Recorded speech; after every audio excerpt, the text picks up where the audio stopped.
నమస్తే. నా ప్రభాత కమలంకు స్వాగతం. హలో అండి. మీరందరూ శాంబో శీలాల ప్రేమ కథ ఏంటి, అందులో విలన్ రాంబో రావటం ఏమిటి, ఆ పైన హత్య ఏమిటి అనేది ఎదురు చూస్తున్నారు కదా, నాకు తెలుసు. అందుకే మిమ్మల్ని ఎక్కువ ఆలస్యం చేయకుండా దేడ్ దిమాగ్గాళ్ళు అనే కత్తుల రత్తయ్య కథ చెప్పేస్తాను. కరెక్టేనండి, మీరు కరెక్ట్గానే విన్నారు, కత్తుల రత్తయ్య అని. కత్తుల రత్తయ్య అంటే మీకు అర్థమైపోయి ఉండాలి కదా. గళ్ళ లుంగి, కూర మీసాలు, బనీన్ చేతుల బనీను, నల్లకు తాయెత్తు, చేతిలో ఇట్లా బ్రహ్మాండమైన కత్తి, రక్తం గారుకుంటూ కత్తి భీకరంగా కనిపిస్తూ కసక్ కసక్ అని కొట్టేస్తానని నరికేస్తానని వస్తుంటాడని అర్థమైపోయింది కదా. అవునండి, ఆ కత్తుల రత్తయ్యకి కత్తే ప్రాణం.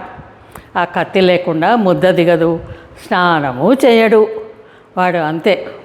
ఇక వాడి కథ చెప్పుకుందాము, సరేనా? నాకు అర్థమైంది, నేను కత్తుల రత్తయ్య కథ చెప్తున్నానని red and yellow rowdy fellow చీర కట్టుకున్నాను అనుకుంటున్నారు కదా, చేతిలో రక్తం గ్లాస్ పట్టుకొని తాగుతున్నాను అనుకుంటున్నారు కదా. కాదండి బాబు, కాదు. చీర కథ తర్వాత చెప్తాను. ఇది రక్తం కాదు, వాటర్ మెలన్ జ్యూస్. ఇక చాలా మనం కథ చెప్పుకుందాము, పదండి. ఓ రోజు ఏమైందంటే, అది పోలీస్ స్టేషన్. పోలీస్ వెంకటస్వామి తీరిగ్గా కూర్చొని గ్లాసులో టీ తాగుతూ బిస్కెట్ ముంచుతున్నాడు. వాళ్ళకేమీ అందరికీ కొంచెం సాయంత్రం అంటే రిలాక్స్గా ఉన్నట్టున్నారు. అందరూ కాస్త ఛాయలు తాగుతూ ముచ్చట్లు చెప్పుకుంటూ ఉన్నారు. వెంకటస్వామి బిస్కెట్ ముంచుతూ ఉండగా, ఏయ్ ఎవరా అది, గట్టిగా బయట నుంచి అరుపు వినిపిస్తుంది. వినిపించగానే వెంకటస్వామి వణికిపోతాడు, చేతిలో నుంచి బిస్కెట్ జారిపోతుంది. ఏమిట్లా తలెత్తి చూస్తాడు. ఒకడు భీకరంగా ఆకారంతో కత్తుల రత్తయ్య కత్తె పట్టుకొని లోపలికి వచ్చేస్తున్నాడు. వెంకటస్వామి చేతిలో నుంచి బిస్కెట్ జారిపోతుంది, గ్లాసు వణికిపోతూ ఉంటుంది. ఎవర్రా వీడిని రానిచ్చింది అని అరుస్తాడు. వాడిని పక్కకు దోసేసి నేరుగా ఇన్స్పెక్టర్ రూమ్లోకి వెళ్ళిపోతాడు కత్తుల రత్తయ్య. ఇన్స్పెక్టర్ ఏమో తాఫీగా పేపర్ చూసుకుంటున్నాడు కదా. ఆయన ఒక్కసారి ఉలిక్కిబళ్ళు వచ్చి, ఏంటి, ఏమిట్రా, ఏంటి ఇట్లా వచ్చావు అని అరుస్తాడు.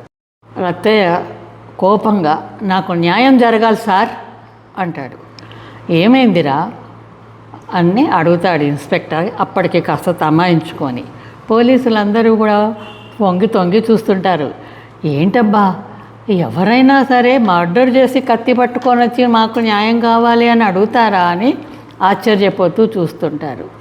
ఇన్స్పెక్టర్ అడుగుతాడు మళ్ళీ, ఏమైందిరా, ఏం న్యాయం కావాలి నీకు అంటే, వాడు నన్ను చంపమన్నాడు సార్, చంపినాక నాకు సుపారీ ఇవ్వనంటాడు, నా సుపారీ నాకు ఇప్పించండి సార్ అంటాడు. ఓరిని, ఎవరైనా మర్డర్ చేసేసి ఇట్లా వస్తారా పోలీస్ స్టేషన్ కత్తి పట్టుకొని? అంత పోలీస్ స్టేషన్లో పోలీసులు అందరూ షాక్, ఇట్లా ఆశ్చర్యంగా నిలబడిపోతారు. వాడి మటుకు నాకు సుపారీ ఇప్పించండి సార్ అంటాడు. పోలీస్ స్టేషన్ అంతా సైలెంట్ అయిపోతారు. వెంకటస్వామి కప్పు నోటి దగ్గరే ఆగిపోయింది. ఒక కానిస్టేబుల్ ఇంకో కానిస్టేబుల్తో అంటాడు, అన్న, హత్య చేసి పోలీస్ స్టేషన్కి వచ్చి నా సుపారీ ఇప్పించమనే మొదటోడు వీడే అయి ఉంటాడు కదా అంటాడు. వరై, ముందు వీడిని జైల్లో వేసేయండి అంటాడు ఇన్స్పెక్టర్. లేదు, ముందు నా సుపారీ ఇప్పించండి, తర్వాతనే ఏ సంగతైనా అనేసరికి ఇన్స్పెక్టర్ తలబట్టుకుంటాడు. దేవుడా, వీడెక్కడి నుంచి వచ్చాడు సుపారీ అంటుంటే వెనక నుంచి కానిస్టేబుల్ అంటాడు, సార్, ఈ తిక్కనాయాలుగాడు మన అందరినీ కూడా కొడిసేటట్టున్నాడు, ముందు వీడి సంగతి, ఆ సుపారీ సంగతి ఏందో తేలుద్దాం పదండి సార్, ఆ తర్వాత వీడిని జైల్లో వేయచ్చు అంటాడు. అప్పుడు ఇన్స్పెక్టర్ అనుకుంటాడు, నిజమే, వాడు అంటే కత్తి జలిపించు మీదకి వచ్చేస్తున్నాడు వెధవ. సరే పదండిరా, అందరం వెళ్దాము. Jeep ready. జీపులో అప్పలనాయుడు, వెంకటస్వామి, మధ్యలో కత్తుల రత్తయ్యని కూర్చోబెట్టుకొని కత్తుల రత్తయ్య చూపించిన ఇంటి దగ్గరికి వెళ్తారు. అక్కడికి వెళ్ళాక వీళ్ళ, ఎవడ్రా అది లోపల బయటికి రండి అరుస్తాడు ఇన్స్పెక్టర్. ఆ ఇంటి ఆయన గబగబా బయటికి వస్తాడు. ఏంటి సార్ అంటాడు. అక్కడికి ఆ ఇంటి ఆయన బయటికి రాగానే, ఏందిరా విషయం, ఎవరిని చంపమన్నావురా ఇన్స్పెక్టర్ గద్దించాడు. అతడు కోపంగా, సార్ నేను వాడిని చంపమనలేదు, సెటిల్ చేయమన్నాను. వీడేమో చంపేసి ఇప్పుడు నా సుపారీ అంటున్నాడు అన్నాడు. అంటే ఈ హడావిడికి చుట్టుపక్కల వాళ్ళ జనాలందరూ వచ్చేశారు. మరి పోలీసులు కత్తెల రత్తయ్యతో వచ్చారంటే అందరికీ కుతూహలమే కదా. ఏమిట్రా గొడవ, తనకు తెలియకుండా ఏమో జరిగిపోతుందని పంచసర్దుకుంటూ ఊరి పెద్ద కూడా వచ్చేశాడు. ఆ ఇంటాయన, మా పక్కింటి శాంభోగాడు మా శీలకి లైన్ వేస్తున్నాడు, దాన్ని కాస్త సెటిల్ చేయరా అన్నాను. వీడేమో చంపేసేసి సుపారీ అంటున్నాడు. అంటే సెటిల్ చేయమంటే మా భాషలో కసక్కమని కొరిసేయటమే, మేము పొడిచేస్తాం అంతే. అంటే ఆ ఇంటాయన భయంతో, నేను చెప్పింది ఒకటి నువ్వు చేసింది ఒకటి అంటాడు. ఇంతలో పక్కింటి ఆయన కూడా వచ్చేస్తాడు. ఏంట్రా మా శాంభోగాన్ని చంపేశారా అంటాడు. అందరూ మళ్ళీ టెన్షన్. ఇంతలో పక్కింటి ఆయన కొడుకు పరిగెత్తుకుంటూ వచ్చాడు. నాన్నోయ్, మన శాంభోగాడు ఇక్కడే ఉన్నాడు అంటాడు. మరి సెటిల్ చేయటం అంటే వేరు చేయమని సార్, కాస్త శాంభోగాన్ని భయపెట్టరా అన్నా, అంతేగాని వీడి కాస్త మర్డర్ చేసి కూర్చున్నాడు, ఇప్పుడు నా సుపారీ అంటున్నాడు. ఏడు మొహంతో అందరూ షాక్. అంటే శాంభోగాడా? జనం అయ్యో. ఇంకా వాళ్ళంతా షాక్ నుంచి బయటికి రాకముందే ఈ ఇంటాయన కొడుకు కూడా పరిగెత్తుకుంటూ వచ్చి, నాన్నోయ్ మన శీల ఇదిగో బావి దగ్గర వెనకాల గట్టు మీద కూర్చొని పాట పాడుకుంటున్నాయి రెండు అంటాడు. మళ్ళీ దేవుడా అంటూ అక్కడున్న పోలీసులందరూ ఫ్రీజ్. ఇన్స్పెక్టర్ మెల్లగా కుర్చీలో కూర్చున్నాడు. అంటే మీరు చెప్పుకుంటున్నది వీళ్ళ గురించా అంటాడు. ఈ ఇంటాయన, అవును సార్. మరి లైన్ వేస్తుంది అంటే ఆ శాంభోగాడు మా శీలా వెనకాల తిరుగుతున్నాడు సార్.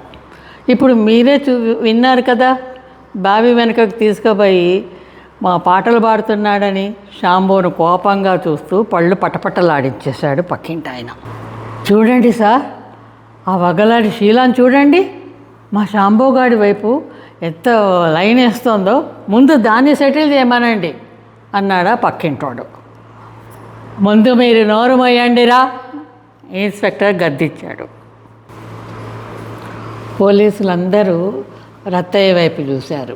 ఏమంటాడు రత్తయ్య మళ్ళీ కత్తి జడిపిస్తూ, అబ్బా అసలుకే ఆ ఇంటోడు ఈ ఇంటోడు శాంభో శీల అని కన్ఫ్యూజ్ అయిపోతుంటే వీడు మాటికి కత్తి జడిపిస్తూ వస్తుంటాడు. ఎంత కన్ఫ్యూజన్ రా దేవుడా. ఇదంతా నా స్వాగతంలేండి, ఇది నాకు నేను చెప్పుకుంటున్నాను. కత్తి జడిపిస్తూ సెటిల్ చేయమంటే నా భాషలో కసక్కమని పొడవటమే అని చెప్పాను కదా, చెప్పానా లేదా? ఇప్పుడు నా సుపారీ నాకు ఇప్పించండి. అబ్బా చాలా కన్ఫ్యూజ్ అయిపోతున్నాను, నన్ను వీడు చాలా కన్ఫ్యూజ్ చేస్తున్నాడు ఈ కత్తుల రత్తయ్య గారు. కాస్త ముందు కొంచెం రసం తాగి, ఎక్కడి దాకా చెప్పాను? కత్తుల రత్తయ్య కత్తి జడిపిస్తూ, ముందు నా సుపారీ ఇస్తావా లేదా అంటూ వాడి మీదకి వెళ్తాడు. వెళ్ళగానే చుట్టూ ఉన్న జనమంతా హా అనేసి అరుస్తారు పెద్దగా. ఇంతలో ఇంకోటి, ఎవడ్రా మా రాంభోగాన్ని చంపింది అంటూ భీమవరం పహల్వాన్ భీమయ్య ఒక పెద్ద కోడి పుంజుని మెడ మీద రక్తం కారుతుంటే దాన్ని పట్టుకొని వస్తాడు. మళ్ళీ వీడెక్కడ ఎంట్రీ ఇచ్చాడ్రా బాబు, వీడెవడ్రా నాయన అని అందరూ చూస్తుంటారు. అగో చూడండి సార్, నేను చెప్పింది శాంభోగాడిని అయితే వీడేమో ఆ రాంభోగాడిని వేసేశాడు అని ఈ ఇంటాయన సంబరపడిపోతాడు. అమ్మయ్య నేను ఇంకా సుపారీ ఇవ్వక్కర్లేదు అని చెప్పేసి. ఏంటిరా మీరంతా మాట్లాడుకునేది ఈ కోళ్ళ గురించా అంటే, అవును సార్ చూడండి సార్, మా శాంబో గారిని నేను ఎంత మంచిగా పెంచాను, వాడికి మంచిగా ఇంత పెంచము, ఎంత బలంగా ఉన్నాడు, ఇంత అందమైన కానీ ఆ పిచ్చి శీలాలత వల్ల వేసుకుంటుందా, లైన్ వేస్తుందా అంటాడు ఇంటి ఆయన. పక్కింటి ఆయన, ఏంటి మా శీల చూడు ఎంత అందంగా ఉందో, తెల్లగా మెరిసిపోతుంది అనగానే ఆ శీల ఇట్లా ఇట్లా కళ్ళు మెరిపిస్తుంది, దాని కళ్ళు నల్లటి కళ్ళు మెరుస్తున్నాయి కదా, ఇట్లా ఇట్లా మెరిపించేస్తుంది. ఇదంతా నాకు తెలీదు, ముందు ఎవరు చెప్పారు, ఎవరు నా రాంబాబు గారిని చంపింది అంటాడు భీమయ్య. కత్తుల రత్తయ్య గర్వంగా, నేనే. అయినా నువ్వు వీడిని చూపించిన వాడినే కదరా, నాకు వీడినే కదరా నువ్వు చూపించింది, నువ్వు వేడిని చూపించావో వాడిని చంపాను నేను, నాకు తెలవదు, అది శాంబోనో రాంబోనో నాకు తెలవదు, నా సుపారీ నాకు ఇవ్వండి అంటాడు. వరాయ్, ముందు వీళ్ళందరినీ జైల్లో వేయండి, ఆ కోళ్ళన్నిటిని పట్టుకోండిరా, పులావ్ వండించి మనం పార్టీ చేసుకుందాం మస్తు అంటాడు ఇన్స్పెక్టర్.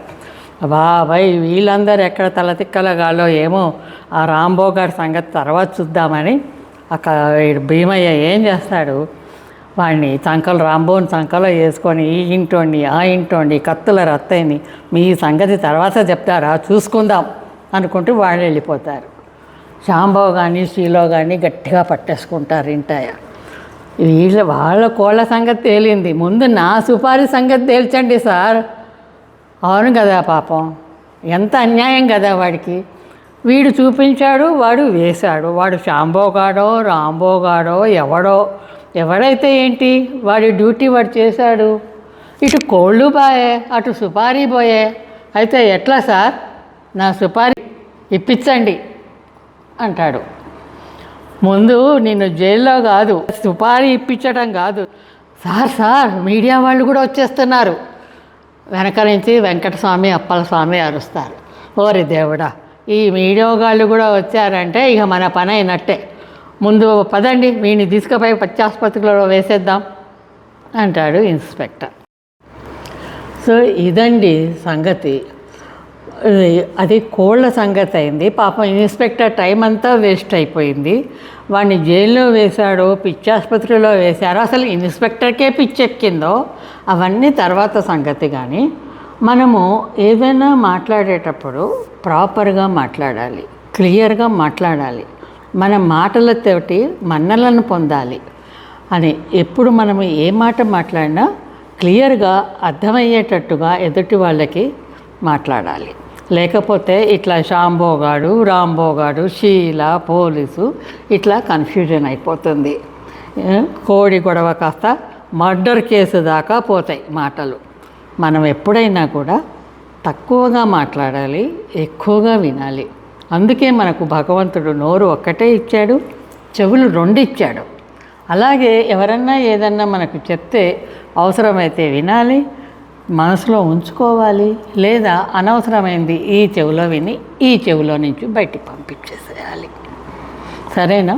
మరిగా నా చీర సంగతి చెప్తానన్నాను కదా.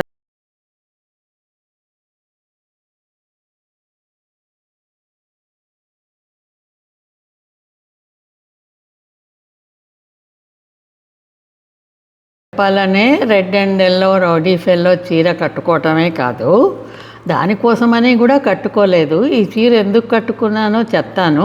కాకపోతే దీనికి మ్యాచింగ్ ఉంది, కథకు మ్యాచింగ్ ఉందని వాటర్ మిలన్ జ్యూస్ తీసుకున్నాను. ఇక మనం ఈ చీర కథ ఏంటో చెప్తాను. ఫ్యాషన్ రంగంలో ప్రతి సీజన్కి ఏ రంగులు ట్రెండ్ అవ్వాలో పాంట్రోస్ కలర్ ఇన్స్టిట్యూషన్ వంటి అంతర్జాతీయ సంస్థలు, ప్రముఖ ఫ్యాషన్ డిజైనర్లు, మార్కెట్ రీసెర్చ్ సంస్థలు కలిసి నిర్ణయిస్తాయి. ఫ్యాషన్స్ వీక్స్లో ప్రదర్శించే కొత్త డిజైన్లు, ప్రజల అభిరుచులు, సామాజిక మార్పులు కూడా ఈ ట్రెండ్పై ప్రభావం చూపిస్తాయి. ప్రస్తుతం AI టూల్స్ కూడా ఏ రంగులు మీకు బాగా సూట్ అవుతాయో సూచిస్తున్నాయి. కాలానుగుణాన్ని బట్టి బట్టల రంగుల ఎంపిక, బట్టల మెటీరియల్ గురించి మారుతూ ఉంటుంది. వేసవిలో కాటన్, లినిన్ లాంటి తేలికపాటి బట్టలు, లేత రంగులు ఎక్కువగా ఉపయోగిస్తారు. అలాగే కలర్ వీల్ సహాయంతో ఏ రంగు నప్పుతుందో తెలుసుకొని డ్రెస్ కాంబినేషన్లని ఎంచుకుంటారు. ఈ సంవత్సరం క్రీమీ ఎల్లో కలర్ని సెలెక్ట్ చేశారు. దాంతోపాటు యాష్ అండ్ లావెండర్ కలర్స్ని కూడా సెలెక్ట్ చేశారు. అందుకే ఈరోజు మీ ముందుకి నేను ఈ క్రీమీ ఎల్లో కలర్ శారీ కట్టుకొని వచ్చాను. మా పెళ్ళైన కొత్తల్లో హిందీ సినిమా యాక్ట్రెస్ రేఖ ఇలా క్రేజీ కలర్స్ కాంబినేషన్లో, అంటే గ్రీన్కి రెడ్ బ్లౌజు, రెడ్కి గ్రీన్ బ్లౌజు, ఇట్లా ఎల్లోకి రెడ్ బ్లౌజు, ఇలా వెరైటీ బ్లౌజెస్ అద్దాలు కుట్టించుకొని ఎంబ్రాయిడరీ చేసుకొని ప్లెయిన్ శారీస్కి వేసుకునేది. ఈ చీర లక్నో చీర, మా కోడలి గిఫ్ట్. చూసారా చక్కని ఎంబ్రాయిడరీ తోటి ఎంత బాగుందో. ఈ రెడ్ ఎల్లో మ్యాచింగ్ కూడా బాగున్నాయి కదా. అన్నీ వాళ్ళు చెప్పినట్టే మనం ఎందుకు వేసుకోవాలి? మన కలర్స్ కూడా మనకిష్టమైనవి కూడా వేసుకోవచ్చు కదా. ఈ చీర చూసారా, lavender, light lavender colour, full oil మీద చక్కటి ఎంబ్రాయిడరీ.